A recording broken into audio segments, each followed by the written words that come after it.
आज 23 एप्रिल म्हणजेच जागतिक पुस्तक दिन. याच दिवसाचे औचित्य साधून मी मंजिरी रसाळ एक स्वरचित कविता सादर करते. कवितेचे शीर्षक पुस्तक एक जीवनसाथी. जरी असतील ते निर्जीव तरी आधारत आपल्या जीवनाचा. जरी असतील ते निर्जीव तरी आधारत आपल्या जीवनाचा. प्रत्येक थोर व्यक्तीच्या आयुष्यात मोलाचा वाटा आहे पुस्तकांचा. पुस्तकं कधी हसवतात, कधी रडवतात, कधी परिस्थितीची जाणीव करून देतात. पुस्तकं कधी हसवतात, कधी रडवतात, कधी परिस्थितीची जाणीव करून देतात. आयुष्याचे धडे देता देता आपले खरे मित्र होऊन जातात. मिळतात नवे अनुभव आणि पाहता येते कधीही न पाहिलेली दुनिया.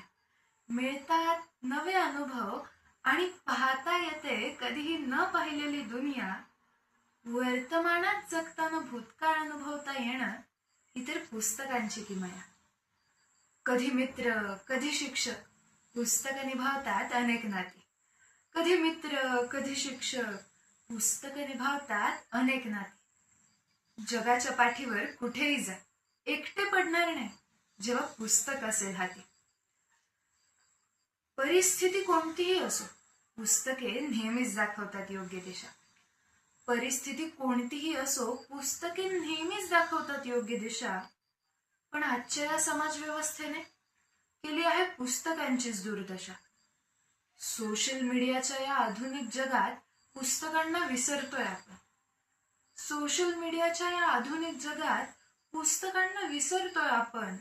हरवतोय जगायचं कसं हे शिकवणारं पुस्तकासारखं एक उत्तम साधन. पुस्तकांचे अस्तित्व अबाधित ठेवण्याचे आपणच करायला हवेत प्रयत्न.